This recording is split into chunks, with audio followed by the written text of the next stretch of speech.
สบายดีทุกคนเนาะสบายดี FC ทุกคนเด้อมื้อนี้ก็คือวันที่18ของเดือน2แล้วทุกคนมื้อนี้ว่าเสียงกาจะไปเบิ่งรถจักรเรือรถมอเตอร์ไซค์เนาะที่จะซื้อรถจักรฝากไปเฮอครอบครัวเนาะหรือว่าเมียของเบาเสียงเองทุกคนเพื่อสาวหมอนเนาะรถจักรลาบาเพแล้วไปแป้งก็บ่ค่อยยินเสียงลังคลักอยู่จังซี่เนาะแล้วก็มื้อนี้ว่าเสียงกระตังเจอว่าจะไปซอกเลาะเบิ่งว่าจะซื้อได้บ่เนาะราคาเท่าเลยจังซี่เนาะไปแล้วก็ติดตามชมไปนำกันเด้อทุกคนเด้อก็เป็นบรรยากาศนึงที่อยู่ในนครหลวงเวียงจันทน์แหละตอนนี้ว่าเสียงก็อยู่ที่บ้านนาเบียนเด้อทุกคนแล้วก็จะออกไปเนาะออกไปเลาะเบิ่งทางหาดเยอะๆเขาเจ้าเนาะไปติดตามไปนำกันเด้อเส้นทางเนาะเส้นทางหอมเขามาทุกคนอันนี้เขาเกี่ยมจัดเฮือนเนาะจัดตั้งเฮือนเด้อนี่เขียนนี่ก็บ้านนาเบียนขึ้นกับเมืองไสเสียท่าเนาะติดกับซกน้อยนี่เด้อทุกคนดินเขาเจ้าค่ายแถวนี้เม็ดหนึ่ง2,600เนาะเขาค่ายเป็นเงินบาทเด้อเขาค่ายเป็นเงินบาทเนาะดินเม็ดหนึ่ง2,600เนาะถ้าว่า20 คูณ 20ก็เกือบล้านบาทเลยเนาะแพงเลยทุกคนเนาะมีเงิน600-700 ล้านเนี่ยจังมาซื้อได้แถวนี้นะเนาะทางเงินงามๆไหลบอนเด้อ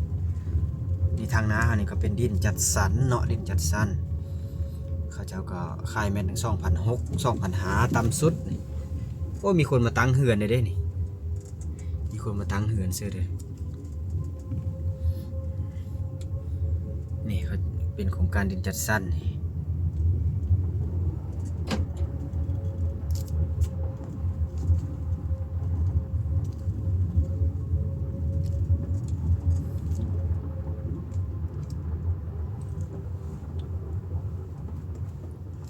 ก็ออกสู่เส้นทาง450 ปีเนาะ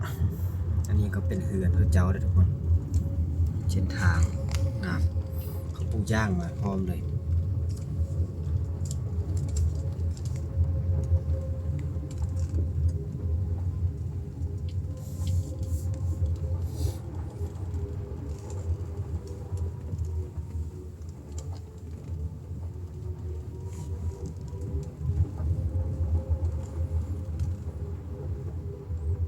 ไว้ที่กำแพงทางน้า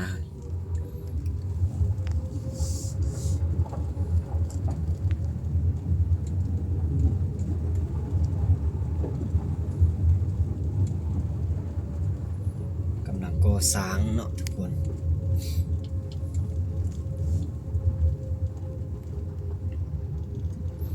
ทาง450 ปีรถไล่เนาะจะเอาไปก่อนเอาทางซอยออกมา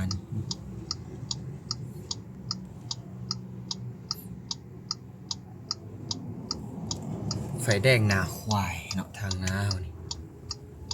ไฟแดงนาควาย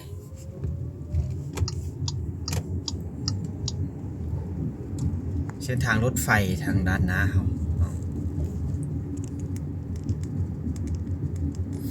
ออกไปเชิญขั้วมิตรภาพเนาะลาวไทยเลยนี่นะขั้วมิตรภาพลาวไทย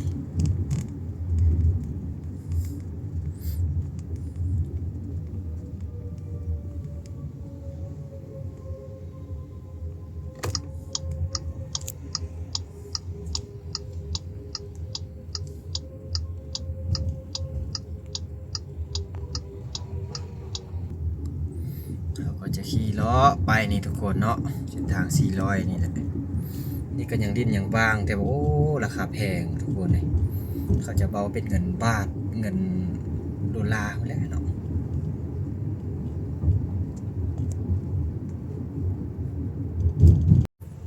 ฮอตไฟแดงดอนนุ่นแล้วเนาะเก็บจะฮอตหานรถแล้วทุกคนหานขายรถจักรฮอนด้าเนาะฮอนด้าถึงก่อนแล้วได้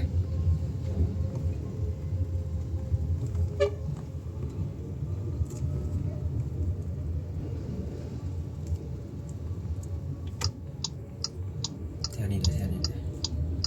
ใกล้แล้ว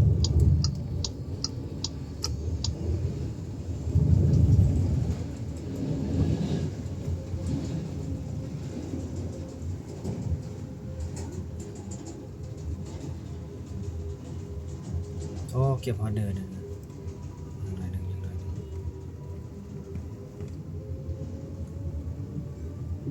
มันลาดอนนุ่นบ่นี่ปลายเยอะๆนี่เนาะสีแดงฮอนล่าที่เป็นรถนำเข้าจากประเทศไทยเนาะรถฮอนล่าแต่ก็มาจำหน่ายอยู่ที่ลาวนี่ฮานี่แหละว่าเสียงจะเข้ามาเบิ่งฮอนล่าฮานี่เนาะเอาละทุกคนฮานี่ฮันเยอะเนาะเวลาร้อนนู้น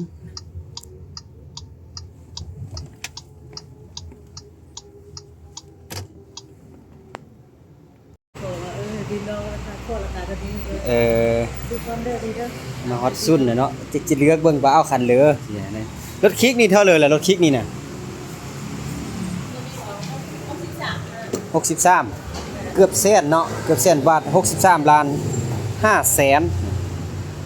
โอ้งามอยู่เจ้ารถคลิกสุดเป็นเมียว่ามักอันรถเบบหอยอันนี้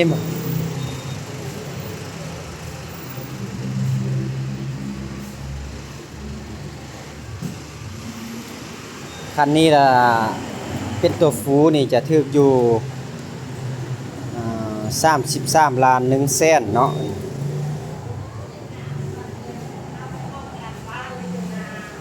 งามอยู่ทุกคนเนาะเจ้านี้บ่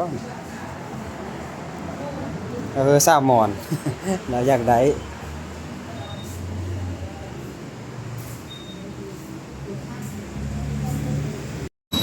ตอนนี้เขาก็เซนี้กระซอกกระซ่านเดินแล้วเนาะถ้าจะเอารถทุกคนจะเอาซีนี้เนาะลูกสายเบาเสียงว่ามักซีนี้เบาสีแดงเนาะนี่สีนี้เด้อเพิ่นว่าเนาะนี่สีนี้มักสีแบบนี้เพิ่นว่าเนาะสีนี้ก็งามเหมือนกัน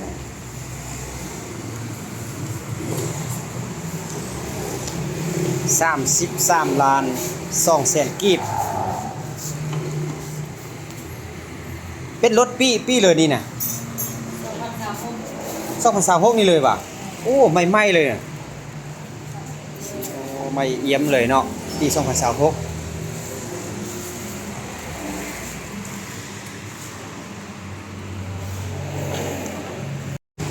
ทุกคนก็เฮ็ดหนังสือเรียบร้อยแล้วเนาะนี่ก็เก็บเอารถออกเนาะไปฝากเลยเนาะจัดไปฝากเลยอันนี้ของแถมหมวกก็มีว่ะแถมน่ะอ๋อมีของแถมหลายอย่างอีกเนาะอันนี้หม้อหุงข้าวอ๋อนี่มีหมวกนี่โอ้แถมหลายอย่างแท้